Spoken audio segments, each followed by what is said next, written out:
sí puede ser porque luego les cambia color de pelo. Y pueden ser que ya vaya.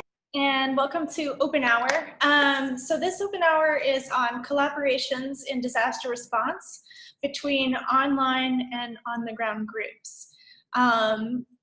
This is a hard topic, and it's one that's been on people's minds, I think, a lot lately. And we've also, there's been a lot of hard things going on, but we've also seen some amazing collaborations and opportunities come from really traumatic and complicated experiences that a lot of people around the world are going through right now.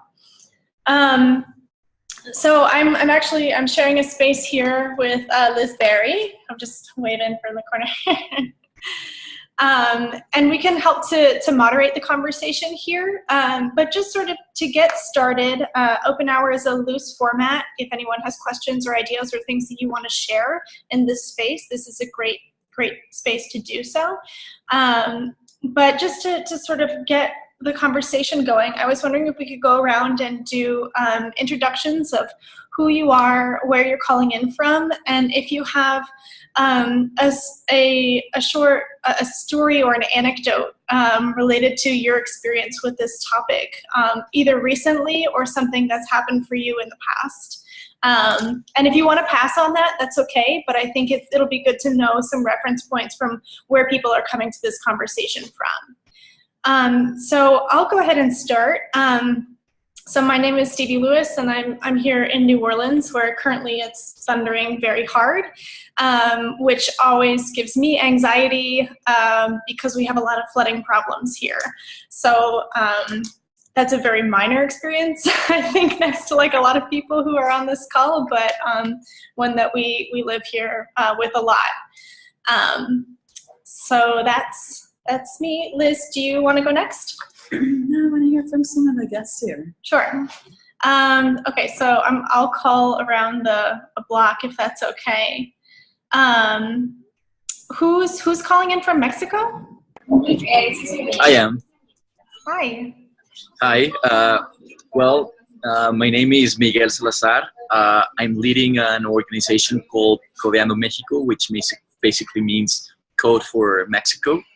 We recently had a very tragic experience a couple of weeks ago with an earthquake that shook Mexico City. So even though it was very tragic, probably one of the most beautiful things that came out of that was the citizen response and how citizens organized and collaborated in trying to help manage the crisis response. So I'm here to talk about our story, and with me is Safe Savage, she's actually in the call as Carlos Toxley Hernandez, so don't pay attention to that. But she is was one of the core contributors to all the efforts that Codeando Mexico led, and she's going to talk to us about one of the tools that she and her team built. So I think that's the intro. I don't know if you want me to expand right now, or do you want me to expand at some other point? I think, why don't we, that was really great context. Why don't we go around a little bit more and hear who else is around, and then we'll get back to some of these good topics. Okay, actually, Carlos, do you want to go now? Are you available? Yes. Hi. So I'm Safe Savage, and this is Carlos. So I had some problems on my account, so I'm here with his account. So we're from West Virginia University, and we're in the U.S. However, we also collaborate with the National Autonomous University of Mexico in Mexico City, UNAM. And we've been also collaborating with Codeando Mexico, and we work primarily on the fake news system, in which we were using crowdsourcing techniques. So our research focuses on crowdsourcing. So we use crowdsourcing techniques to coordinate citizen volunteers to verify the news, and we're also using machine learning to be able to detect fake news and distribute only real news to citizens. And our lab focuses a lot on creating civic media. Great, thank you. I'm excited to be here. Thank you, and thanks, Miguel, for the great introduction. It has been also great to collaborate with him. Awesome. Great, Jesse, are you available to go off mute? If I can find the button. Yeah, so I'm Jesse Breen. I'm a geography PhD candidate at the University of Kentucky. I make maps. I have some experience in doing humanitarian OpenStreetMap remotely and just OpenStreetMap more broadly. And that's pretty much it. Great, thanks, Jesse. Willow, are you available? I am. My name is Willow Brew. I do a fair amount of coordination between digital response groups such as Standby Task Force and Humanitarian OpenStreetMap team and Translators Without Borders and other members of the Digital Humanitarian Network with formal entities like FEMA and the UN. And then my heart is always with grassroots groups such as Occupy and Public Labs. And so I sit in that space most of the time. Check. Thanks, Willow. Greg, are you available to go off mute? Yeah, hi, I'm Greg Bloom. I lead the Open Referral Initiative at openreferral.org, dealing with resource directory information. And I also ended up coordinating the Irma Response Network.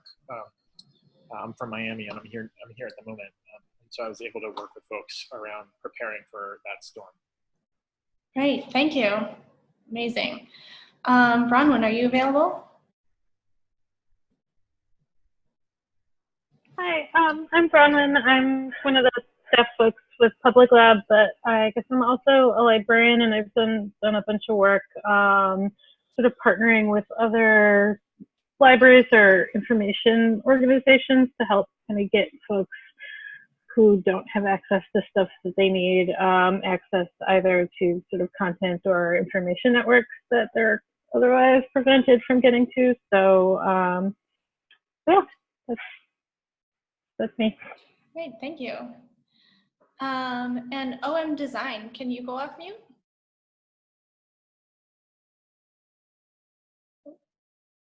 Okay, sure. Let's see there. Is that working? Yes. My name is Ohm Geckerman, and I've had some involvement with digital response for some time. After a brief sojourn in the corporate world, I'm back out in the realm of trying to do good things for real people. So it's been a while. Hi, everybody. Hi. I'm trying to find a way to get back into the game, so to speak, now that we need us more than ever. Great. And where are you calling in from? Right now I'm in Massachusetts. Okay. In Excellent. Rockport. Great. And Jeff, are you available? Yeah. Hey, folks, I'm Jeff. I'm on the Public Lab staff, and I hosted and facilitated a couple calls in the week or two following Harvey, and try to work through how to connect people up with resources offered by other folks, or how to connect people up who are offering things up with folks who need them. And we have a page on the Public Lab site at publiclab.org/wiki/Harvey, where a lot of that exchange went, and a lot of it led into this image like identifying polluters in aerial images workflow that was posted last week. Okay, thank you. With Gulf Restoration Network. Thanks. Liz, you want to go? Just to say hi, I'm Liz Barry. I just landed in New Orleans and got completely drenched. I'm happy to hear from you all and your great experiences. Great, thank you.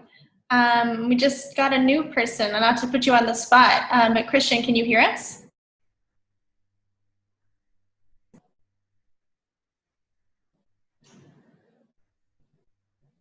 Okay, I think we're maybe having a little bit trouble hearing you, Christian, if you're speaking. If that's something you can work on, go ahead and ping in.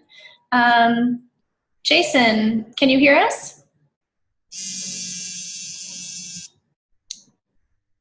All right. Having trouble hearing Jason and Christian, but if you two become available to speak, please do speak up and say who you are and where you're calling in from. Otherwise, yeah, I'd love to circle back and hear about some of the projects and things that everybody brought up briefly. Miguel, did you want to go first? Sure. First of all, thank you very much for inviting me to this conversation with this awesome group of people. So I'm very glad to share what we did in Mexico and learn from you guys as well, because it seems that it's a fairly talented group. So I'm eager to learn about your experiences as well. So as I mentioned a few minutes ago, couple of weeks ago, we had an earthquake that shook Mexico City, and well, this was probably one of the most tragic things that has happened in the natural disaster that has happened in the last years in Mexico, and we actually were not prepared to have a citizen response. And adding to that, for some reason, either the government didn't act as they should, or they didn't act as quickly as they should. So there were a lot of things that were supposed to happen and did not happen. So this led to a citizen-led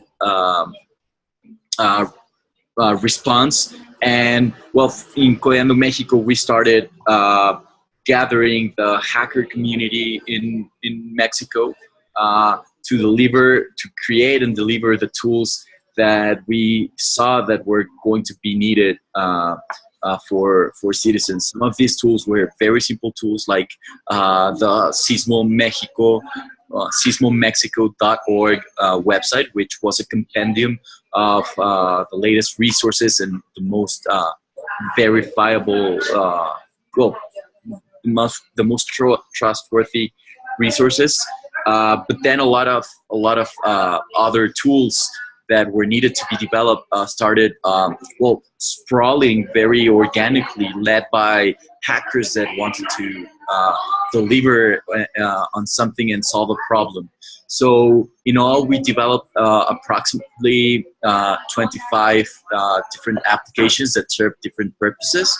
And one of just to get share some insights, we believe that the key factor towards building all this was openness. So openness was helped us scale out our efforts. Like all the conversations that took place were carried out in the public, in public forums or public conversations.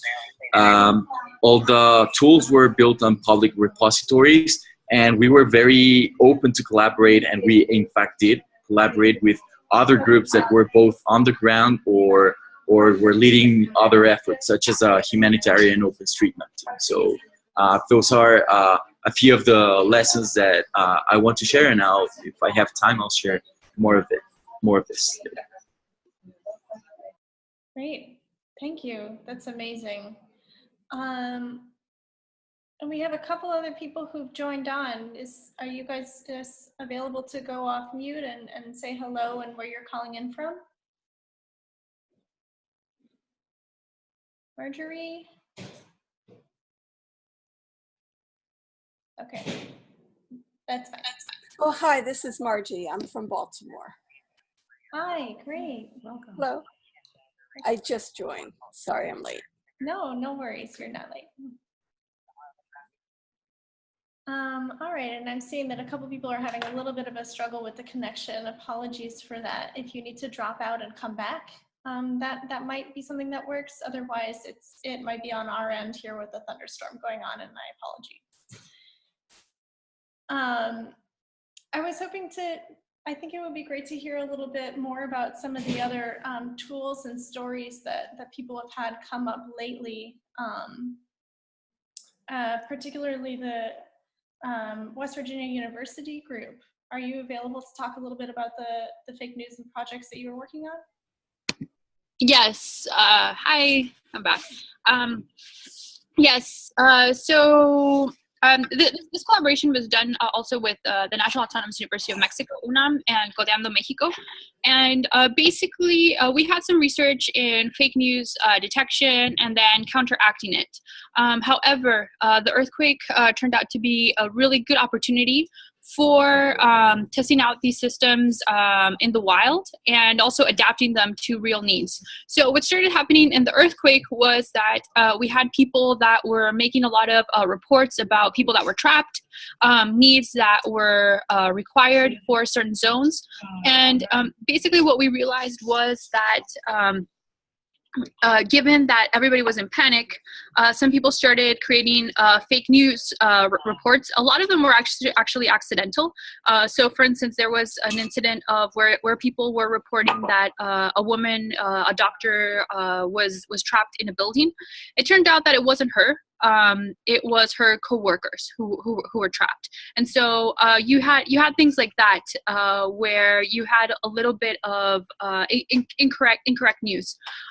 So what we developed was what we realized was that there was this huge networks of volunteers that were on the ground making these reports, and they were coordinating manually between each other to verify the news reports. So what we did was that we used and they were using social media to make the reports. So we created online bots to help them coordinate, especially streamline their reporting so that it was more efficient. And we started using right now, we're learning right now what makes a news fake and what makes it real to be able to help them further verify these news reports. And so currently we have a system that is systematically coordinating these networks of volunteers for verifying the news. And we also started currently working, currently what we are working on is how can we get now strangers, people that are not part of the network of volunteers, to also participate? If that makes sense, because a lot of the times your core volunteer networks are not going to be able to continuously participate. And so currently we have this system that is coordinating these large-scale groups of volunteers to verify news reports, and it's integrating machine learning techniques to learn over time what makes the characteristics of fake news reports, especially in emergencies, and real news reports. And our system is also generating automatically images so that people can rapidly distribute real news, and so that they can create help, so that they can more easily help. And so that is the current status of the project. It has been great. It was actually a pretty amazing because we finished this system in literally a weekend, 2 days. And I think another thing that could also be interesting to study is with Codeando Mexico, we were able to really get over 1,000 people contributing code. And so that was also very neat to see. So we had people from across Mexico who were really hacking away and just making it possible. And that was like a really big effort that Miguel was actually really great in coordinating, because I don't think it's easy at all to get new contributors and coordinate them effectively to build these systems. I don't know, Miguel, if you want to share anything else about the fake news effort, but another thing also to consider is that his group was able to actually deliver a lot of civic platforms in literally a weekend. They were built, and they are being deployed in the wild. And I think that and used by hundreds of people. So I think that's actually very neat. Thank you so much. We'd like to circle back to the topics of how all those successes really came about, and any particularly like insightful patterns or maybe anti-patterns that we wouldn't want to do again.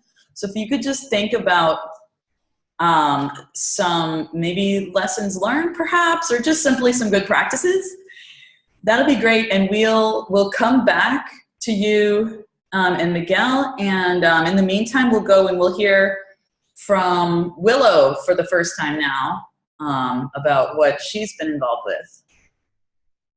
Hello. So let's see. I've been helping with Harvey, Irma, and Maria most recently.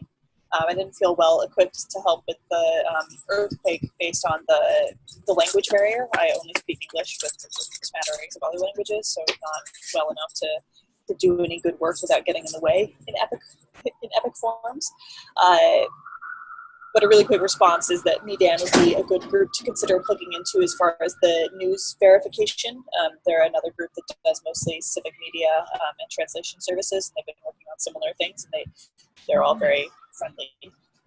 So let's see. As a coordinator of the Digital Humanitarian Network, we got our activation request from the Coast Guard for Harvey saying, hey, we need two things. One is help with rescue reports because 911 is overloaded as well as 911 services. And so can groups like Humanity Road and Standby Task Force help scrape social media or look at social media such that we can get rescue requests? And they ask for those to be put into a spreadsheet they can then look at every 12 hours or so. So that's one thing that I helped out with, but the alternate side to that is that I find much more promise in groups like the Cajun Navy, and so we didn't accomplish it this time, but trying to set up a way to share that data set. So if the Cajun Navy has responded to the same social media request, there's a way to update it for the Coast Guard also, or if it's in a place that's a little bit too sketchy for the Cajun Navy to go in, the Coast Guard can go in with their more advanced equipment. So that's one of the things. The other thing that they requested was pollution tracking. And it was one of the reasons I reached out to public labs, because even though the formal sector often sees these grassroots groups as threatening the rest of the time, right? We're environmental justice people, we want to fight back and we care. Suddenly those repositories of data about pollution and what the baseline was and where the common perpetrators was vital information, including for the formal sector. And so that got them off to a much faster start than they would have had otherwise. I'm not positive how they acted on it. I'm still eager to hear that. But it was really interesting to see the power of open data and ongoing community work that then influenced how the response was happening. Did I answer your question? All you had to do was introduce what you've been working on lately. So. Oh, that's one of them. Yeah. Liz is saying yes with capital letters. And for you to put and think about for a few minutes, if you could think of any particularly good patterns or particularly bad anti-patterns when it comes to coordinating between online and offline groups, we'll circle back.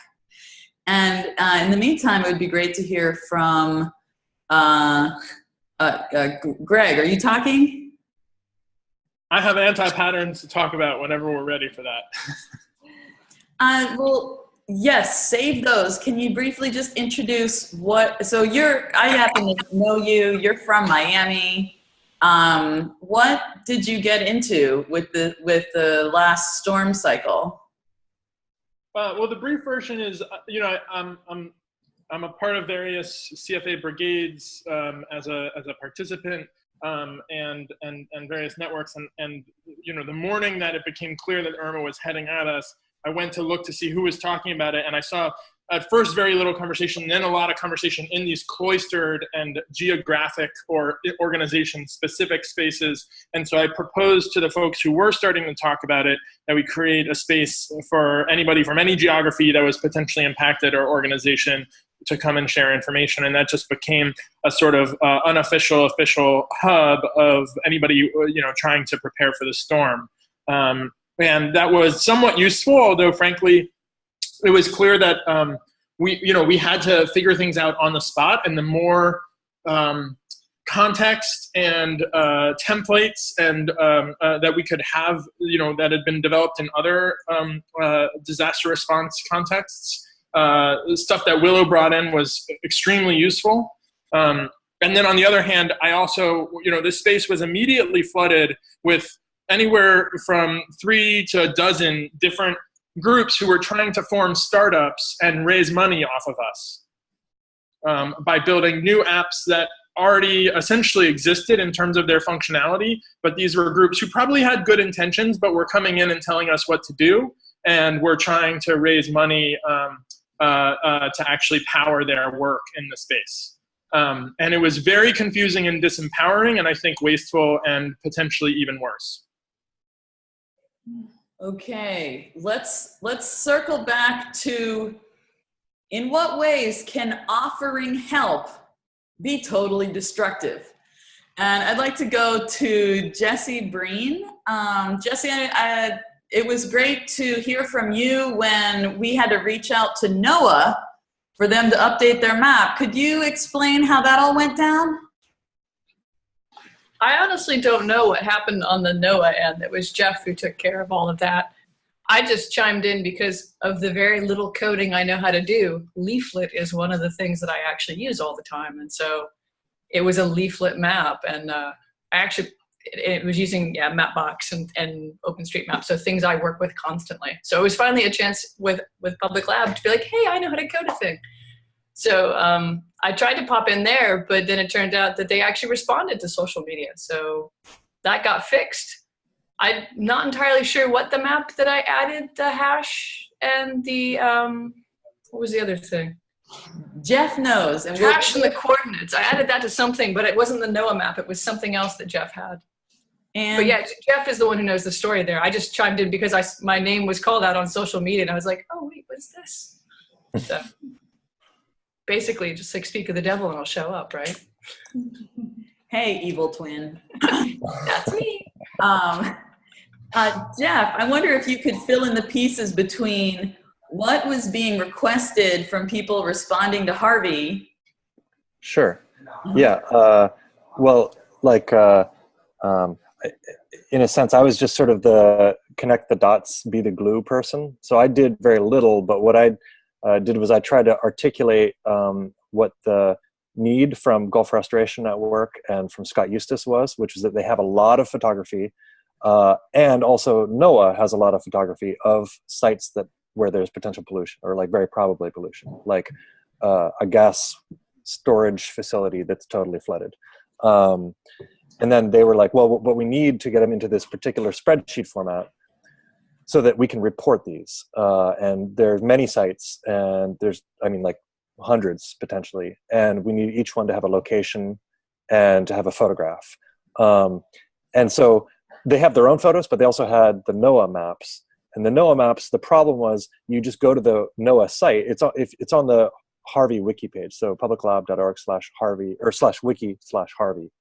And link to from the front page. But you open up the page and you just see a map of like North America. And then you zoom in and you zoom in and you zoom in and you zoom in. And then you can find like these terrible looking pollution sites. But you would have to take a screenshot and upload the screenshot and then also somehow figure out what the coordinates of that spot were.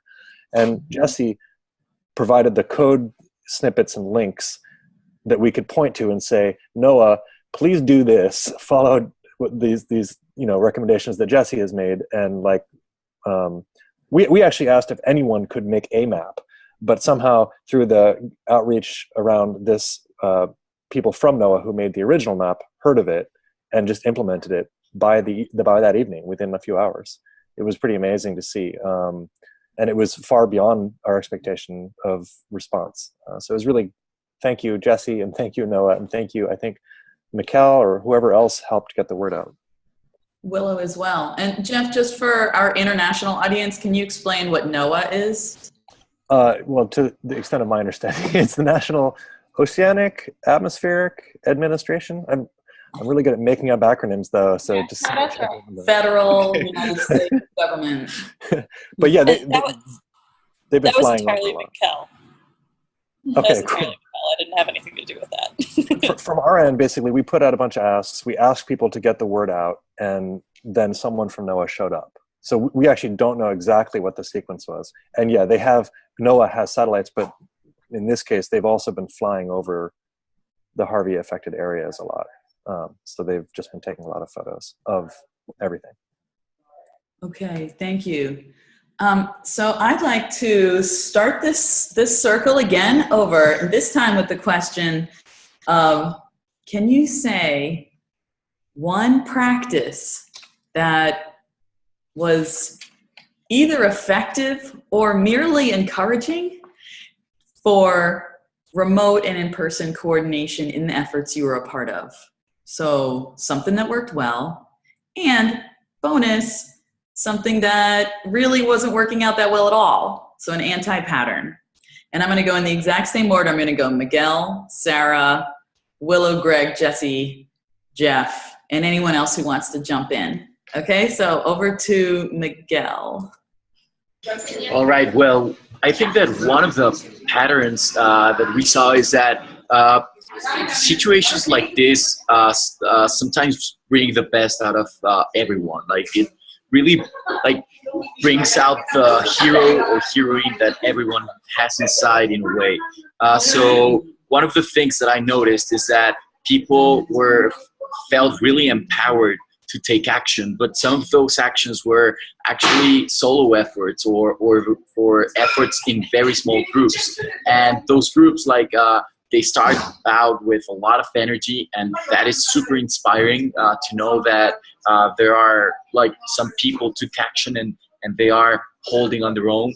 But those efforts also tend to die quickly because people get exhausted or they don't know the magnitude of the situation, and what they thought was going to take a few hours or maybe a few days, these efforts need many days and many weeks to completely respond. So many of those efforts, like databases that were being created, were lost because people simply faded and got exhausted. So I think that is both a good pattern and an anti-pattern. So it's an anti-pattern because I would say that we need to avoid that as much as possible, and we need to channel those efforts and those energies into other structures that have the ability to continue those efforts. So instead of taking action on our own, maybe first we should take a look at who's doing what out there, and maybe try to help out existing and larger efforts rather than starting on our own. And this sometimes is a chicken and egg problem because they start something because they don't see anything. But I think that we need to define better protocols and processes that can help us avoid as much as possible these kind of anti-patterns. Great, thank you so much. Sarah, you want to pick up there?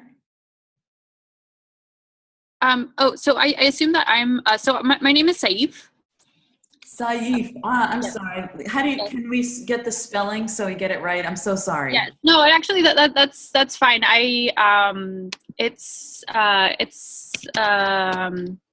I didn't know that, yeah, it's an Arabic name, exactly. So I didn't know it's actually a guy's name, but my dad didn't know. And so, but my dad is also from Mexico. So anyway, yeah, it's not that common. So I totally understand. So I think I love these questions about what the good things that we learned and bad things that we might want to avoid. Good things that we learned. I think Miguel actually said it really well. I think a great thing that we did in this effort was allowing newcomers to be able to rapidly contribute, especially related to their expertise and specialization. So for each project, we had leads, and the leads were the ones who welcomed the newcomers and were the ones that set off direct work for the newcomers. And I think that approach was very effective. In terms of the lead would ask the newcomer, well, what do you work on? Are you in Mexico City? Are you abroad? And so this allowed people that were not necessarily in Mexico City to be able to contribute with their expertise. So for instance, designers were able to contribute, programmers were able to contribute, people that had more expertise in marketing were able to contribute. I think that approach was very helpful. I think also another thing that was helpful was that we bootstrapped on current existing networks. And we also use the tools that people were already using, social media tools. We didn't force anybody to have to learn to use new tools, but rather based on the tools that they were using, we created automation for these processes. So they were reporting on spreadsheets. We created a program to collect automatically all of the data that they were putting on the spreadsheets and then be able to distribute it on social media where they were. I think those two practices were very helpful. So having ways in which newcomers can rapidly contribute and small contributions and small and easy to do contributions related to their expertise was very helpful, and bootstrapping on things that people already knew. In terms of things that might be for future work, there is a huge change right now in terms of, so we had these core contributors for the first week when the emergency happened. And now since people have had to get back to work, the work dynamic changed. And so I think a challenge is learning to adapt to this new work dynamic where maybe some of the core contributors that you had can no longer be contributing as much. But they still want to help. So I think just learning, exactly. Yes, exactly. But they still want to help, but now it's just figuring out how they can still be efficient, but considering the fact that they have now to go to school, they have to submit things to their employer, etc. Those are the things that I think about. I don't know, Miguel, if you want to mention something else that I might have missed. I think it relates a lot to what you also mentioned. Great, thank you so much for those articulate answers. Excellent. We will be coming back through. I have definite follow-up questions. Yeah, and I really liked those questions. I think it's great to think about. Great. Willow, can you join in? Sure. I want to just reiterate how great a lot of the onboarding processes were this time, which was so wonderful. And add to that embedded in some of the onboarding processes that we were doing for Irma and even how the Slack channels were structured, we encouraged self-care. Like, yes, it's okay to take a break, even we encourage it, so that people didn't burn out quite so quickly, or at all. It was really nice. So I encourage everyone to do that. And the anti-pattern is, we're doing better with people showing up and asking questions and having open data to build with, but there's still a glaring number of incidents of people who think that they are the first to do something, and there's a sense that we don't have time to do the research necessary to see the best tool. Instead it is, we are in this circumstance and we will build something from scratch when people's lives will depend on it. And sometimes it works out beautifully, and sometimes it doesn't. And I think a lot of that has to do with even the lack of visibility in the space and the lack of interest until people are in the thick of things. I don't have an answer to it, but I would love to work with you all on that. Check. Great. Greg. All right. So I think the thing that our group in Irma did most impressively, and again, we mobilized pretty significantly in advance of the storm, so we were fortunate in that way. They were able to deploy a shelter database that was built in Harvey, and start populating it with information about shelters across the state and what became across the whole region. And over the course of a few days, we had more than 70 volunteers keeping track of more than 700 shelters. And it was probably the single best source of that information that was around. So that was really impressive. That said, they had to do this work because information about shelters was scattered among all these various places, put out on random websites or in PDFs, or made available through the official channels like 211 systems, all of whom were struggling to have the resources to keep it up to date. And we just ended up making another thing that we had to struggle to keep up to date. And I think the anti-pattern there is, the normative pattern would be that we help these institutions evolve in a direction where their surface area can speak with other systems, right? and that there's interoperability among the formal channels of information and feedback loops from community groups in the field to those formal channels. Like, that's how things should be. And the way that this sort of like ad hoc meritocracy, duocracy thing ends up threatening to create a situation in which we end up competing with those existing channels, which might not be very effective in and of themselves, but we're not pushing for structural change that would make them more effective. And we're not quite able to do it all ourselves either. And I think that reflects on the broader pattern of everybody like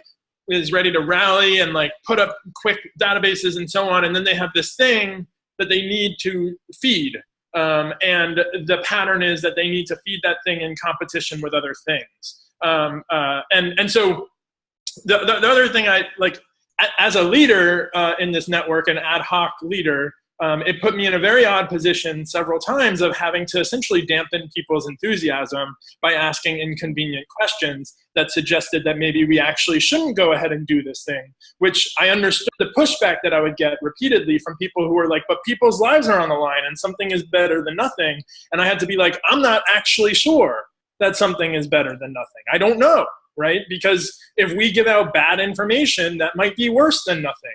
And the other thing that people wanted to take on that I pushed us away from taking on was building an inventory of needs and supplies and offers, which is obviously very important. But if we were going to become that hub of information, we were taking responsibility over seeing that that information was successfully addressed, which we were totally not prepared to deal with.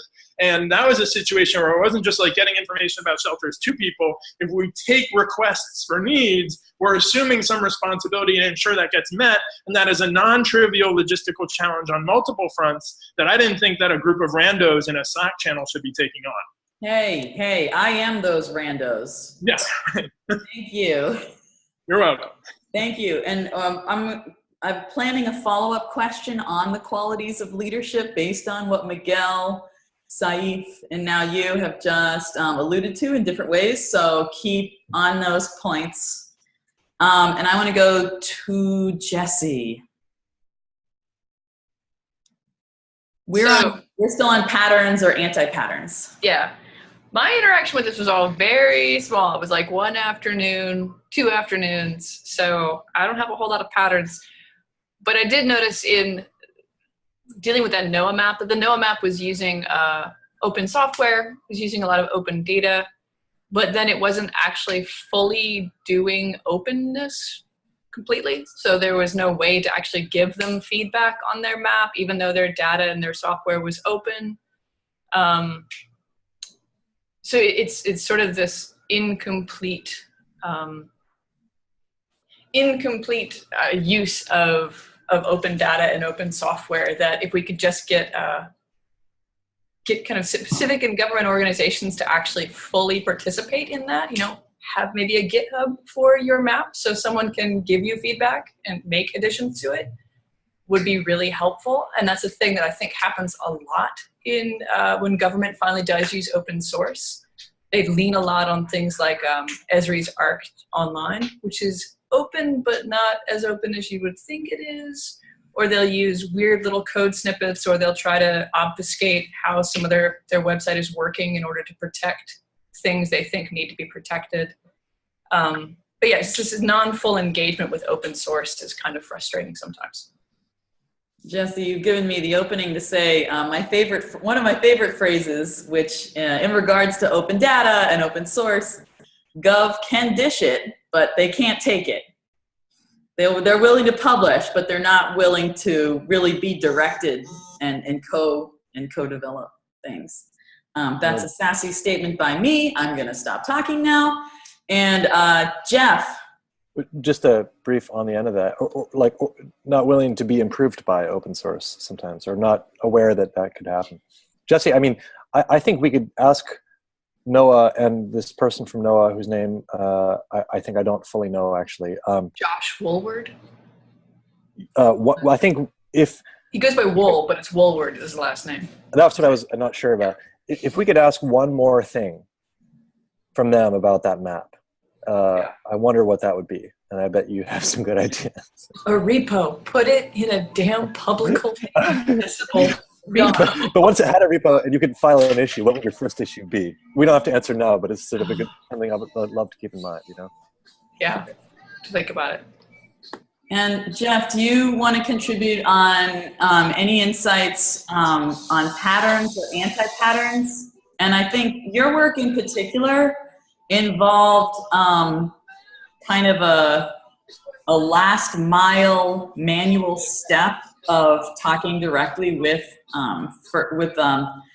first responders in the environmental sense who were on the ground, people who were in person doing on the ground chemical spill reporting, etc., who really were not at all online and interacting with this cloud of people who had showed up to help. And you were someone I felt who was right in the middle of that.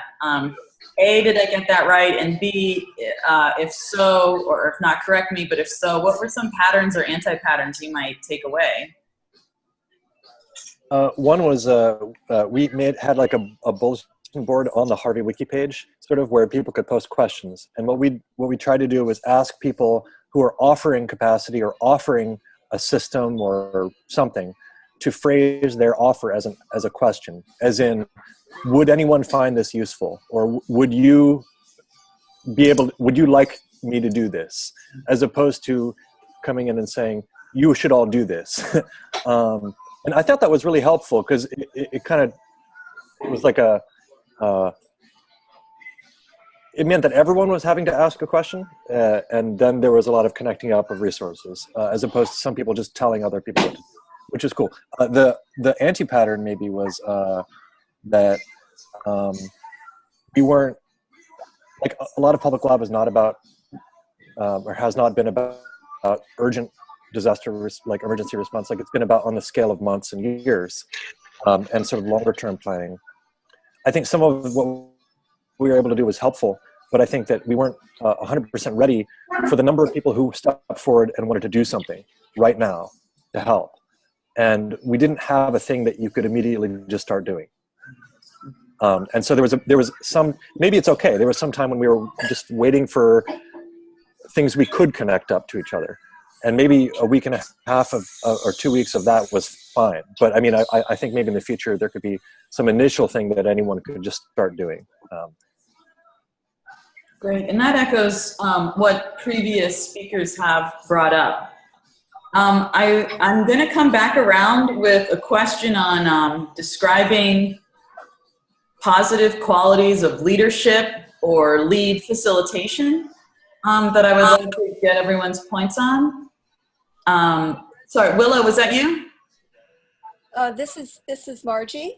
Hi, Margie. Hi, let me see if I can camera. I don't know. Let's see. So hi. Hi, welcome. Hello. One thing I could add is that I've been part of various funder networks. And one thing I've noticed is that someone will just post and say, hey, who should I be funding? And then someone will say the Maria Fund. And then before you know it, the Maria Fund has oodles of money and there aren't resources perhaps going to some other maybe grassroots efforts. So it just makes me think that there needs to be kind of a system for guiding funders during an emergency. And it may be that Maria Fund is the one thing that donors should be funding. But it seemed to me that there were lots of people doing, you know, mini rescue efforts. I also noticed a couple of wish lists, Amazon wish lists begin to surface. And people really like doing that. But until literally this morning, I didn't see one pop up for Puerto Rico. So obviously, there probably wasn't a mechanism. I created a tiny website called Relief Wish Lists, which I haven't yet updated with the Puerto Rico one. But it just makes me think that we shouldn't just be telling funders the first thing that pops into the first respondent's, you know, response. So that's what I'm thinking about. Great, thank you. And no one's brought up anything on that topic yet so far, so I bet people will want to add on that. It almost makes me think that there should be some kind of, group of people who, create authorized recipients, but then like Act Blue, where you can just submit once and then it gets distributed, across multiple organizations. But I don't know. So that's all I've got. Okay, great. Now, would anyone else who's on the call right now like to add in, especially those we haven't heard from yet?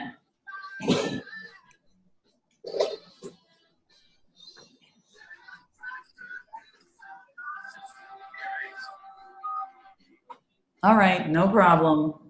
Floor is open. The two questions I want to make sure to hear everyone on are, if you could describe qualities of leadership or lead facilitation that helped some of these patterns emerge, become stronger. And then the other one is, seeing as many of us, most of us here on this call are maybe speaking from a position in a network. And in fact, the fact that we know each other speaks to many of us are positioned in multiple networks, and maybe we are the kind of people who move information across networks. I just want to give everyone a chance to have airtime on, what would you appreciate or could directly use from each other's networks, with an eye towards the increasing need for, peer-to-peer resilience in this world of ours. So that'll be my last planned question. I'd like to go back to start from the top with Miguel, to say, for those positive patterns that we identified, some of which included helping newcomers connect their specific skills to small tasks that were doable. Also, how leaders both designed and grew appropriate projects, coherent projects, as complete strangers were contributing, and keep them tuned to real world needs. And also from Jeff, having not only the people asking for help, but also the people offering help, phrase their first interaction in the form of a question to facilitate matchmaking. Those are just a few of the patterns we heard. Anyways, out of your own ideas of positive patterns, are there any things you can say about the ways we have to lead, or could lead, or should lead, or facilitate to help this grow?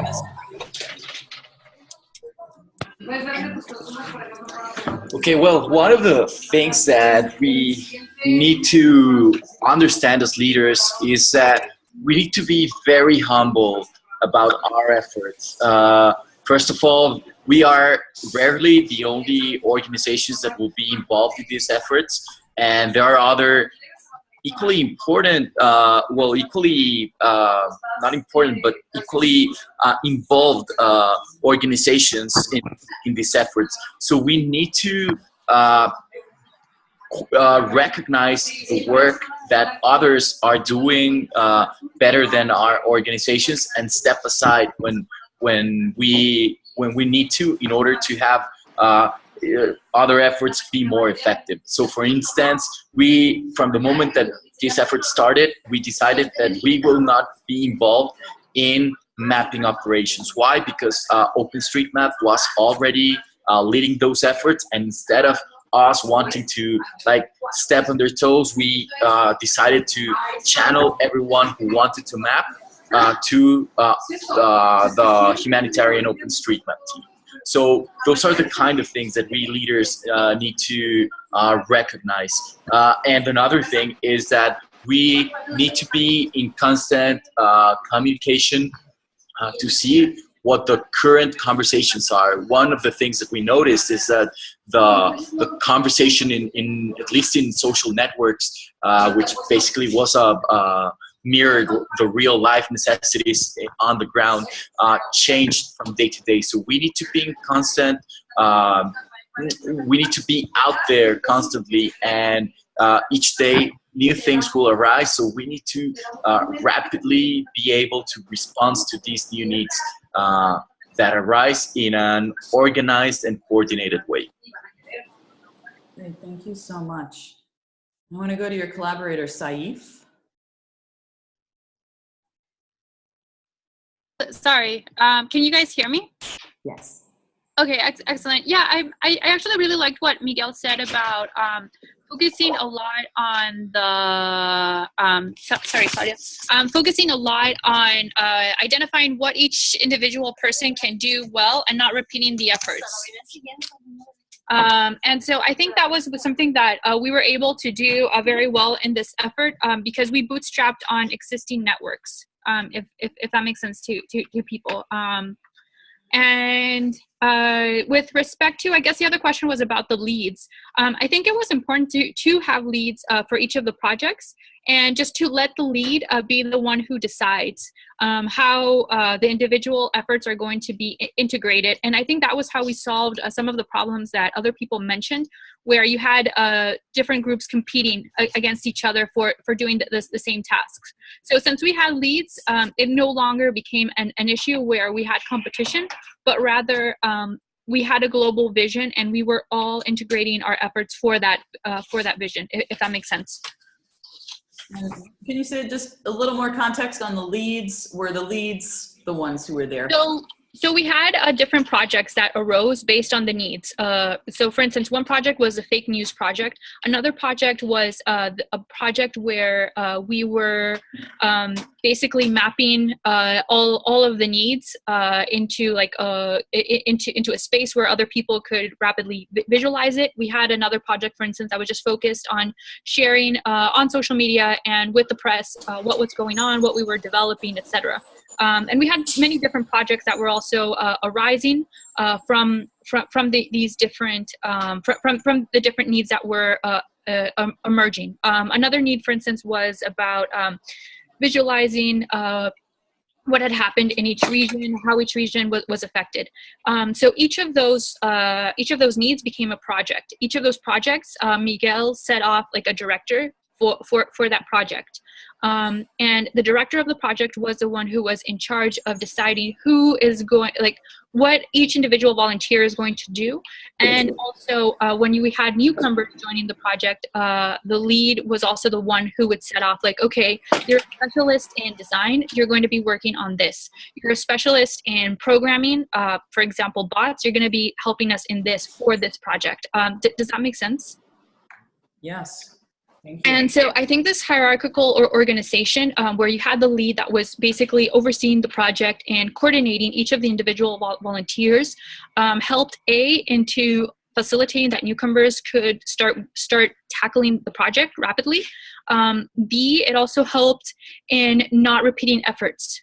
So because the lead would rapidly see, okay, you guys are doing the exact same thing that we're doing over here, and so we're not going to explore that, but rather we're going to integrate you so that we don't have competing efforts.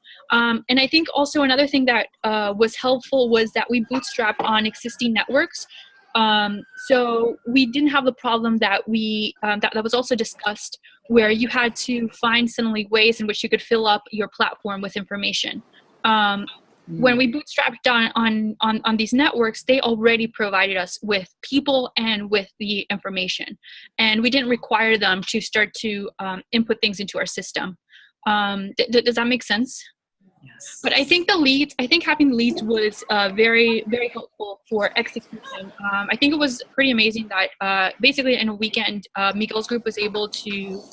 I think it was around more than 8 projects. 8 civic platforms were built to help the earthquake, and they're right now being used by hundreds of people. So they were live deployments. So I think that was very, very, very helpful. Great, thank you so much. Willow. Oh, yeah, I'm still here. I'm on the phone now. So your two questions about facilitation, our role as facilitators, and then what we can do as a network. As a facilitator, especially as a white lady in San Francisco, I see my role as being in service to the local population, and whatever I need to do in order to bring order to the chaos of a terrible situation with people who are local to it taking lead as far as what choices are made and what to focus on and when to back off. That is my role as I see it as a facilitator. Which gets us into the network part, which is I also see my role as a facilitator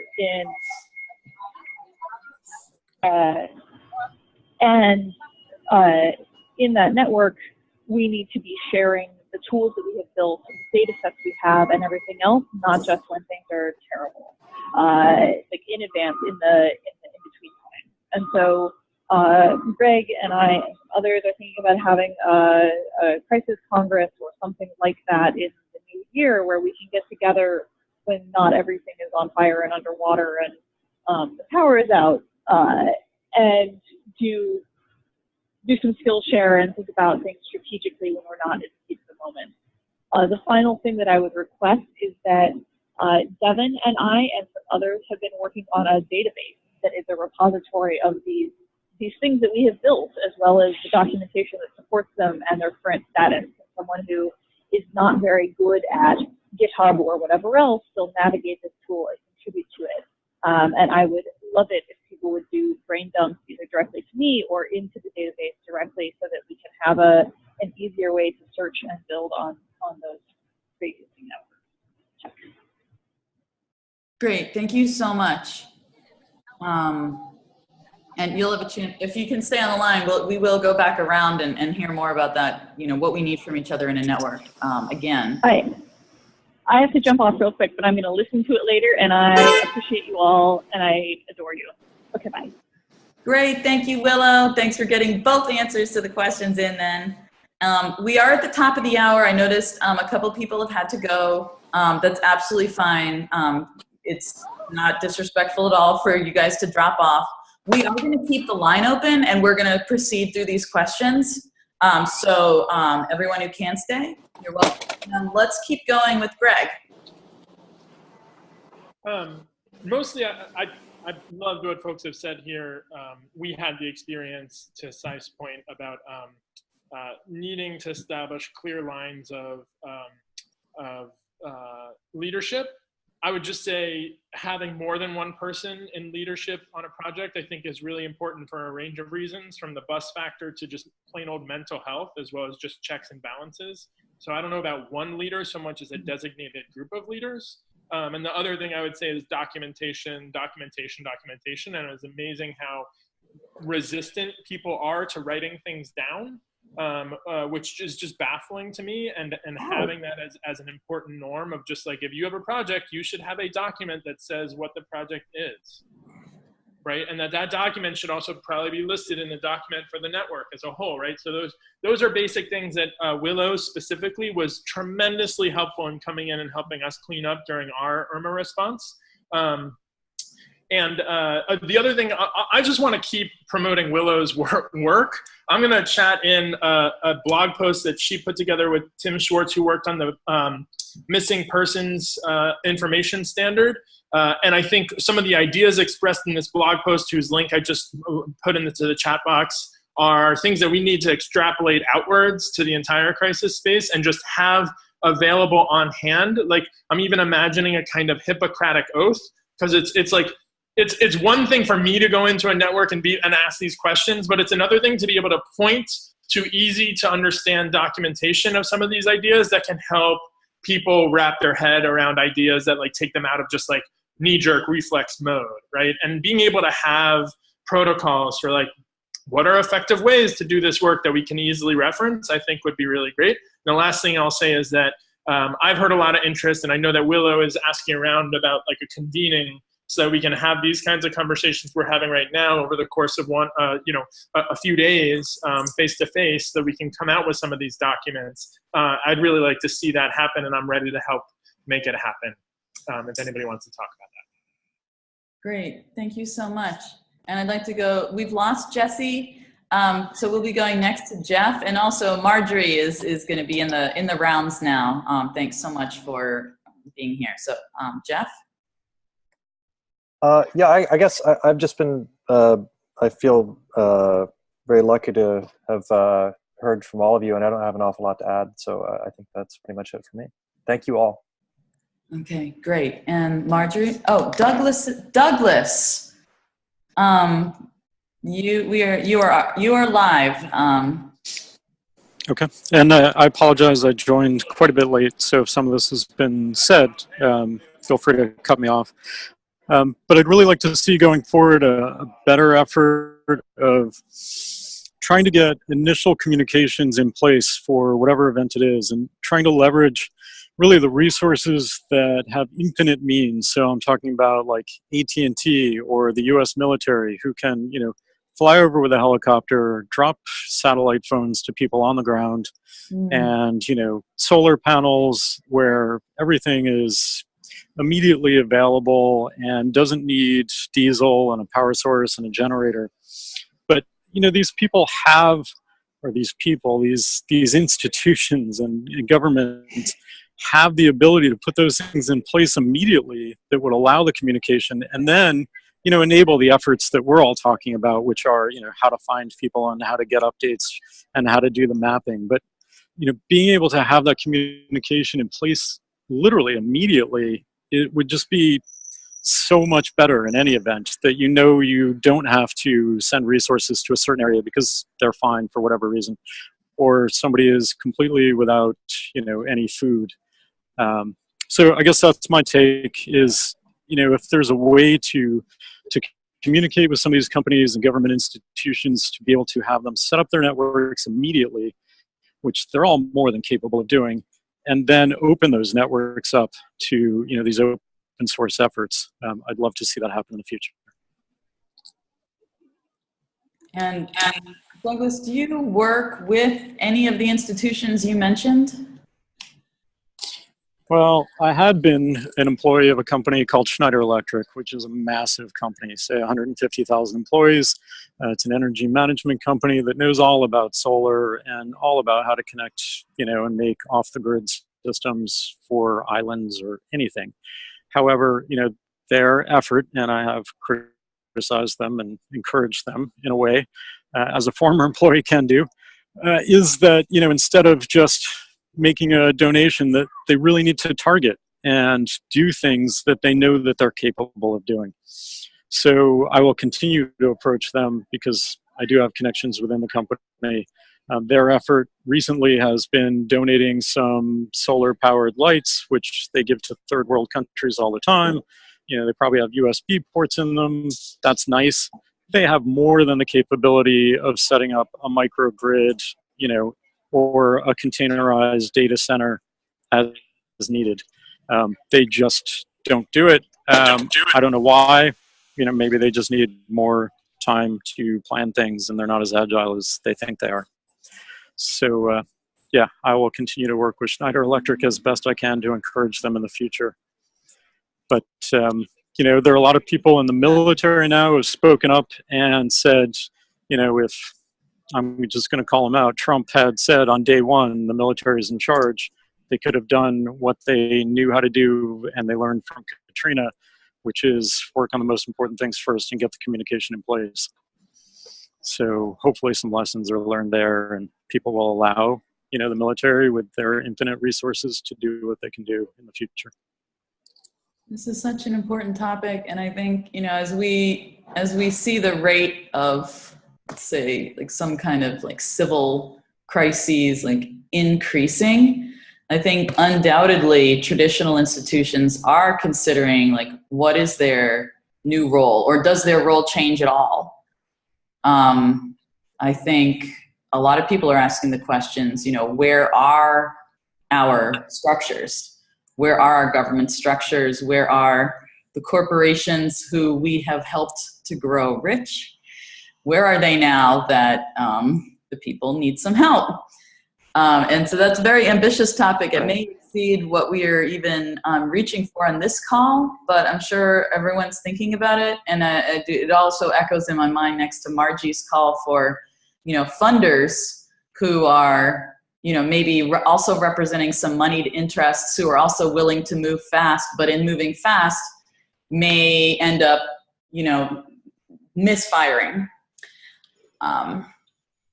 Yeah, there's a lot in here. Yeah, I mean, I distinctly remember Hillary Clinton showing up in Haiti with 6 satellite phones in her briefcase.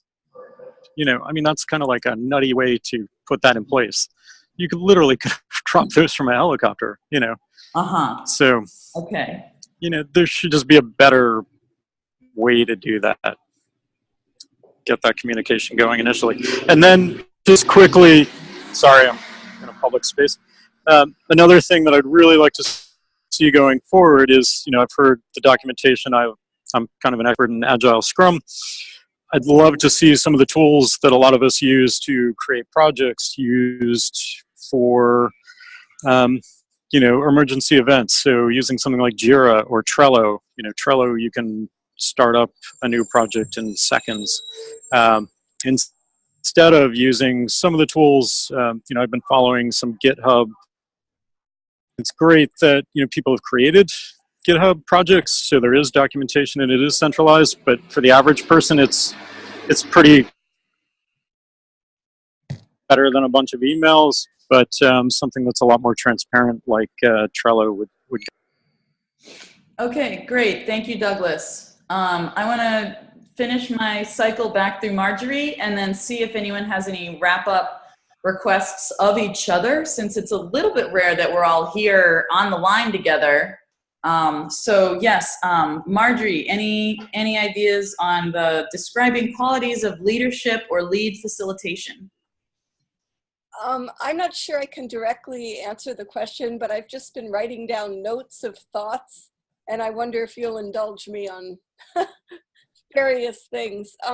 The first was, Greg, you had mentioned docs, and I couldn't tell if you were linking that to the Crisis Congress that Willow was talking about. Were you talking about an event around docs building? And then I have a whole bunch of other things that I wrote down too. Yeah, I think documentation as a practice is an underappreciated core value. I think it's like maybe the most important thing. And it just oftentimes is like culturally something that people resist, and that's just something we need to work against, I think. It's a power dynamic thing, really, in these places. The Crisis Congress, I imagine, is the kind of place where we could discuss best practices and maybe even templates for documentation. Although ultimately, I don't know that there's going to be like a documentation format that meets everybody's needs, right? And just becomes the standard, but it'd be interesting to explore. A second item on my list is, if there's going to be a Crisis Congress, it would probably be good to have some type of an ask to funders, because I imagine that won't happen for free. Right. I'm going to share the document that Willow has been hashing out in the chat column. Okay. The other thing I've been thinking about is, like just education for power outs. Like, most of us don't know how to function at all in a power out situation. And it just seems that there's nothing in our educational system at all that teaches these skills, except for like a lot of right-wing survivalists, which is kind of like a draw because it's interesting to learn how to survive. So it's just making me think about, workshops for living in a fossil fuel environment. I remember after the Haiti earthquake, there was a group that started up, and I noticed their website went down. It was something like permaculture relief, or it might have been perma relief or something like that, but teaching, relief organizations how to implement water systems, and, there could even be growing systems, Margie, I love this idea. I've been into permaculture since last century. I'm going to have to, since this wasn't part of the most recent efforts in the last month, I'm going to move us past this topic, unfortunately. Although it is a warm spot in my heart, and we can talk about it in the future. Okay. Want to go back to Miguel for closing thoughts? Specifically, like, because we're all here, like, do you want to ask anything of people here on this network? Well, not ask, but some of my closing remarks are that I totally support what Greg said about documentation. Probably a lot of people are reluctant to write documentation because, well, it's not as exciting as writing code. So, but definitely that's something that's part of the culture that we need to push for. And another thing is that, yeah, the tools are great, and we need to keep focusing on building great tools that actually help real people with real needs. But we also need to focus on having the right processes that allow these tools to be born and created.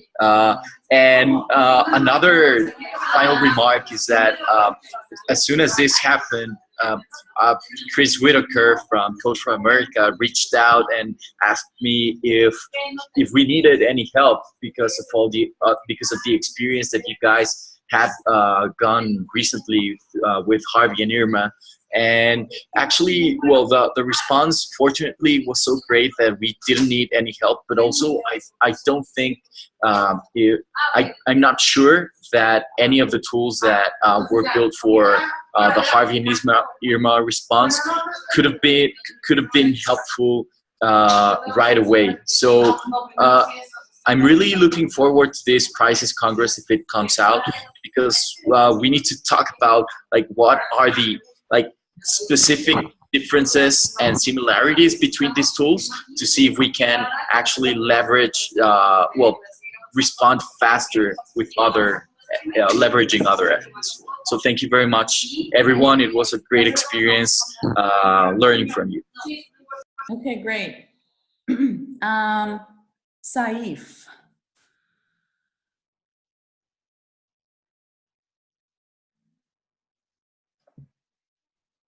And you're on mute or something.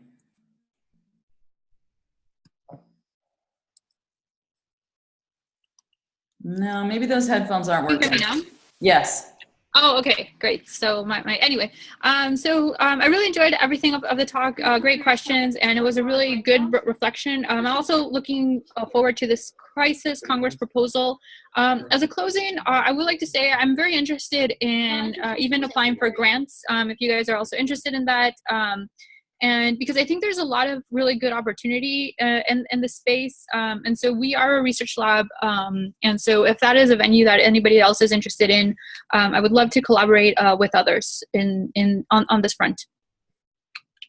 Great. The Public Lab was just at West Virginia University in June.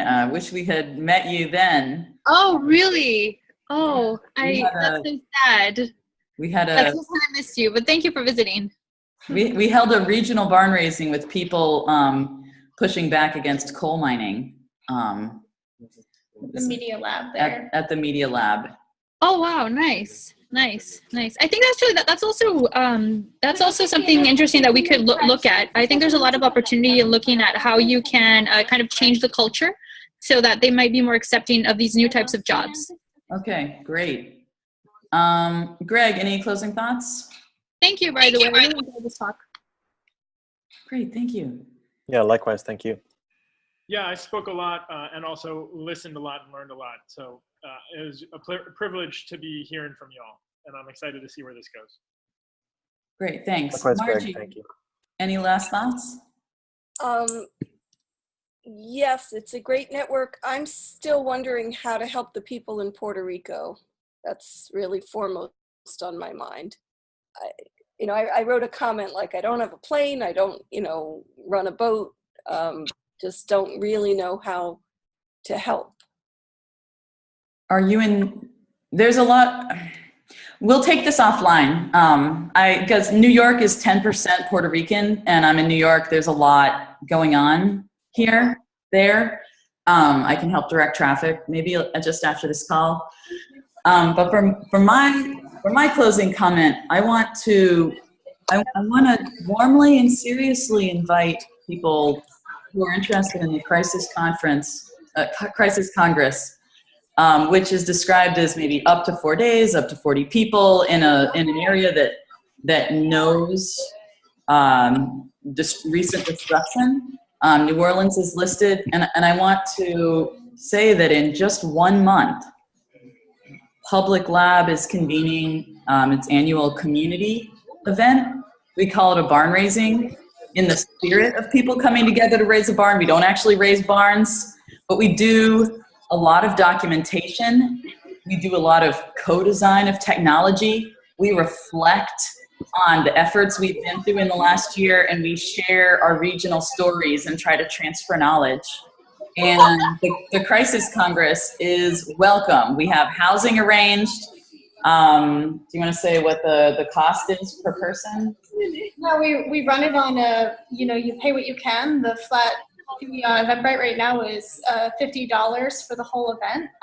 But it's also, you can email me, my email's right on there, and get a code for discount.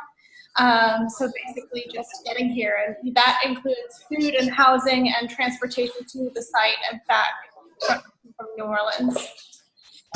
We basically have a hurricane-proof marine research center where we bunk and we work together for 3 days straight.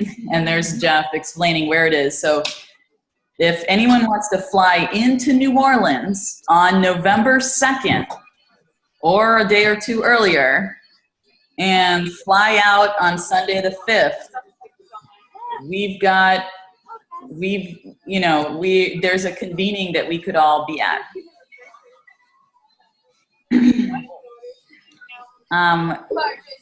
Great. Does anyone else have any other closing thoughts?